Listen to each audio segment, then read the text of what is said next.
A horticultural society is an organization or group that studies the art of garden cultivation. People learn these skills in a social setting with basic tools. Generally, most horticultural societies focus on the general aspects. However, some of them deal with a specific variety of plants. Horticultural societies can be on a national or an international level. Horticultural societies play a vital role in raising awareness of eco-friendly gardening practices. Moreover, it connects people to gardening by showcasing the art of horticulture. More importantly, they bring together national leaders in horticulture. Studies show that horticultural societies existed as early as 7000 BCE in the Middle East. Our ancestors relied on hunter-gatherer methods before these societies were formed. Horticultural societies provided a stable food source. Soon, these societies started storing food and people started settling in. Eventually, societies became popular in Europe, Africa, and Asia.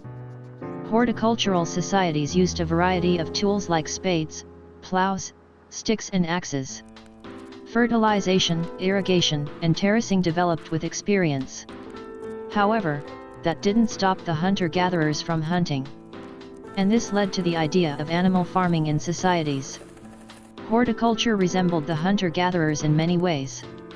Many primitive societies performed life crisis ceremonies like puberty rites, shamans, totemism, and worshipping animistic spirits. Such worship ceremonies were practiced in hierarchical societies. However, the egalitarian societies did not practice ancestor worship. Most horticultural societies were chiefdoms. And they believed that the chief's ancestors were gods. The founders of the chiefly lineage were the most worshipped gods. Shifting cultivation was a popular strategy in most horticultural societies. This strategy involved planting on different areas of the land for short periods. Once a region is harvested, the land is left and a new area was cultivated. And the whole process is repeated with a new piece of land each time. Wild plants grow naturally on the harvested lands. This allowed nature to restore itself. When people returned to this land, they burned the wild vegetation. As a result, the nutrients in the soil increased from the burned plants. And this technique is called slash and burn. Another popular technique used by horticultural societies used long-growing trees. These trees grow for years and need very less attention. For example, coconut trees can give coconuts for years and rarely need pruning. Banana trees are also a popular option for such societies. Some societies combined shifting cultivation with long-growing trees. If a region's yield was poor, they would abandon it and plant elsewhere. So, how did societies evolve? Anthropologists from all over the world documented many horticultural societies. Varying factors like regional climate and ecology affected the social and political aspects of societies. And these variations created political structures that exist to this day. Large horticultural societies had complex social organizations focused on kinship. Most societies followed matrilineal kinship. This trend was popular because crop cultivation was feminized. Women did the major work in horticultural societies. On the other hand, hunter-gatherers and tedious farming work became patrilineal. Men mostly focused on these activities in horticultural societies. Animals were used for tasks like plowing. Irrigation, terracing, soil tilling and fertilizing are some of the major innovations in horticulture. And these eased things up for societies. However, horticultural societies exist to this day in parts of Africa, South America, and Asia. The ancient Society of York Florists was the first horticultural society in the world. It was founded in 1768 at York, UK.